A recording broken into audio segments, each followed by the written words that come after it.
don't solve war. The only thing that solves war and wars is action. Now, after ending all of these wars and also earlier negotiating the Abraham Accords, which is a very big thing for which our country received no credit, never receives credit. Everyone says that I should get the Nobel Peace Prize for each one of these achievements. But for me, the real prize will be the sons and daughters who live to grow up with their mothers and fathers, because millions of people are no longer being killed in endless and unglorious wars. What I care about is not winning prizes, it's saving lives. We saved millions and millions of lives with the 7 wars. And we have others that we're working on, and you know that. Many years ago, a very successful real estate developer in New York, known as Donald J. Trump, I bid on the renovation and rebuilding of this very United Nations complex. I remember it so well. I said at the time that I would do it for $500 million, rebuilding everything. It would be beautiful. I used to talk about, I'm going to give you marble floors. They're going to give you terrazzo. I'm going to give you the best of everything. You're going to have mahogany walls. They're going to give you plastic. But they decided to go in another direction, which was much more expensive at the time, and which actually produced a far inferior product. And I realized that they did not know what they were doing when it came to construction, and that their building concepts were so wrong, and the product that they were proposing to build was so bad and so costly. It was going to cost them a fortune. And I said, and wait till you see the overruns. Well, I turned out to be right. They had massive cost overruns and spent between $2 and $4 billion on the building and did not even get the marble floors that I promised them. You walk on terrazzo. Do you notice that? As far as I'm concerned, frankly, looking at the building and getting stuck on the escalator, they still haven't finished the job. They still haven't finished. That was years ago. The project was so corrupt that Congress actually asked me to testify before them on the tremendous waste of money, because it turned out that they had no idea what it was, but they knew it was anywhere between $2 and $4 billion as opposed to $500 million with a guarantee. But they had no idea, and I said it cost much more than $5 billion. Unfortunately, many things in the United Nations are happening just like that, but on an even much bigger scale, much, much bigger. Very sad to see whether the UN can manage to play a productive role. I've come here today to offer the hand of American leadership and friendship to any nation in this assembly that is willing to join us in forging a safer, more prosperous world. And it's a world that we'll be much happier with. A dramatically better future is within our reach. But to get there, we must reject the failed approaches of the past and work together to confront some of the greatest threats in history.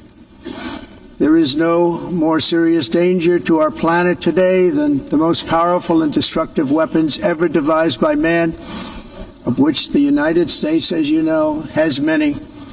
Just as I did in my first term, I've made containing these threats a top priority, starting with the nation of Iran. My position is very simple. The world's #1 sponsor of terror can never be allowed to possess the most dangerous weapon. That's why shortly after taking office, I sent the so-called Supreme Leader a letter making a generous offer. I extended a pledge of full cooperation in exchange for a suspension of Iran's nuclear program. The regime's answer was to continue their constant threats to their neighbors and U.S. interests throughout the region, and some great countries that are right nearby. Today, many of Iran's former military commanders, in fact, I can say almost all of them, are no longer with us. They're dead. And 3 months ago, in Operation Midnight Hammer, 7 American B-2 bombers dropped the 14 30,000-pound each bombs on Iran's key nuclear facilities, totally obliterating everything. No other country on earth could have done what we did. No other country has the equipment to do what we did. We have the greatest weapons on earth. We hate to use them. But we did something that for 22 years people wanted to do. With Iran's nuclear enrichment capacity demolished, I immediately brokered an end to the 12-day war, as it's called, between Israel and Iran, with both sides agreeing to fight no longer. As everyone knows, I have also been deeply engaged in seeking a ceasefire in Gaza. Have to get that done. Have to get it done. Unfortunately, Hamas has repeatedly rejected reasonable offers to make peace. We can't forget October 7th, can we? Now, as if to encourage continued conflict, some of this body is seeking to unilaterally recognize a Palestinian state. The rewards would be too great for Hamas terrorists for their atrocities. This would be a reward for these horrible atrocities, including October 7th, even while they refuse to release the hostages or accept a ceasefire. Instead of giving to Hamas and giving so much, because they've taken so much, they have taken so much. This could have been solved so long ago. But instead of giving in to Hamas's ransom demands, those who want peace should be united with one message: release the hostages now. Just release the hostages now.